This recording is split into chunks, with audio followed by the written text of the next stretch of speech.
When looking through old family photos, I found something horrifying in the background. Every year my family would get a family photo taken. We would always go to the same place, the local park. We'd then all stand in front of the large oak tree and pose for that year's family photo. Every year we would always ask our close family friend Terry to take the photo.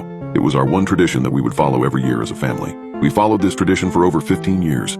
This year was different though, and I was about to uncover my family's horrifying secret. Up until this year, we had always done this tradition, but both of my parents abruptly passed away, so in terms of family, I don't really have any now. When my parents passed away, they left everything to us 3 kids, and then we divided it up between each of us. Somehow I ended up with all of the family photos that were taken throughout the years. Maybe I was missing my family, or maybe I was feeling nostalgic, but whatever it was, I decided that I wanted to look through the old family photos and reminisce on years gone by.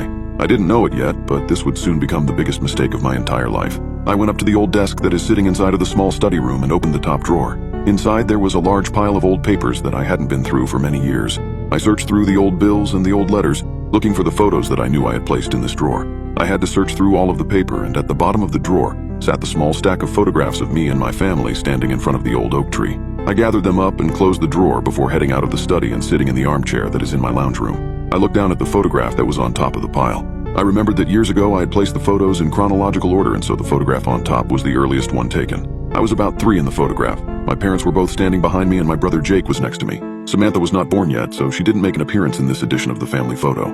I flicked through the photos, watching me and my brother grow older in each one, and then seeing my sister making an appearance in the 4th photo. I then saw both me and my siblings grow into older kids, then teenagers, and just as I was beginning to look like a man, the photos ended. I knew why the photos ended there. It wasn't because we were getting too old for it. I knew it was because my parents would no longer be able to be in them. And I don't think us kids felt right about taking the photos if our parents would be absent from them. I continued looking at the last photo. I was looking at both of my parents in the images, looking back at their smiling faces, smiling because they didn't yet know what would happen to the 2 of them. They were going to die soon. Then, something caught my eye. Behind the back of both my parents, between the branches of the old oak tree, a man was standing in the background, facing the camera and smiling. He was a very strange-looking man. He had long gray hair that hung around the side of his head, but he was balding on top. He was missing a number of teeth, and so his mouth was mostly a gaping black hole. His eyes, however, were probably the strangest thing. They almost appeared red, but that must have been because of the flash of the camera.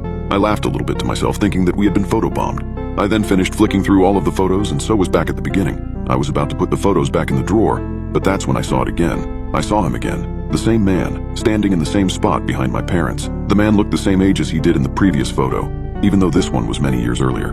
He also had the same expression on his face, staring and smiling at the camera. His eyes were also the same shade of red as they were in the previous photo. I was a bit worried at this point.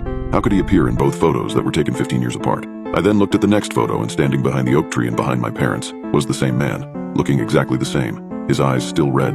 They reminded me of a demon. I then started to flick through each photo once again, and in each photo in the same spot stood this mysterious stranger. The more I looked, however, the more I began to think he wasn't smiling at the camera, but instead was laughing at my family standing there. I didn't know who this man was, and I didn't know why he was always standing between my parents and watching my family. I tried to think of different rational explanations. Maybe this man knew that we took a photo every year and so planned to always be in the background of the photo. Or maybe it was one of my parents' friends playing a joke on us. I managed to convince myself that it was someone my parents knew, and they were just playing a joke. This helped comfort me enough and helped me try and forget what I had seen. I decided to turn on the television to further take my mind off of it. I switched it on and watched whatever was on for an hour or 2, but that's when it happened. The words breaking news appeared, interrupting whatever sitcom I was watching. The newsreader began to speak, and an image of a man I knew all too well appeared on the screen. Terry Sturt, convicted murderer, has died today, the newsreader said, as the image of Terry, my parents' close friend and the photographer of all of our family photographs, appeared on the screen. He died in his cell after a long battle with cancer.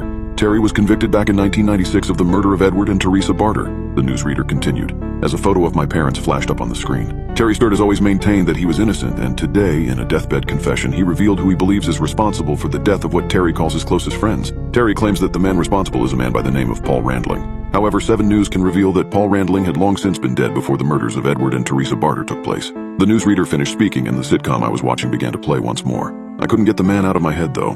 Paul Randling, Paul Randling, Paul Randling, my brain repeated over and over.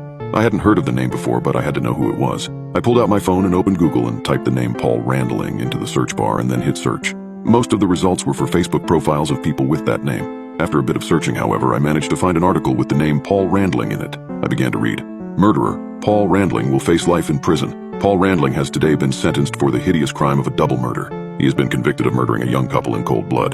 The couple's names cannot be revealed, but it is known that they have left behind 2 young children. Randling, 58, will be facing life in prison for his crimes, and will likely never see the outside of a jail cell ever again. Underneath the article was a small drawing of Randling, and it was unmistakable. This was the man in the photograph who was standing behind my parents. I didn't know what this meant. How could this man who was jailed in the 1940s be in the background of all of my family photographs? I decided to look at the photos once again just to make sure it was the same person. I picked up the small stack of photos and looked at the one on top, but the man was no longer standing behind my parents. He had moved. I looked through all of the photos and it was the same in all of them. He had moved from behind my parents. He was now standing right behind me.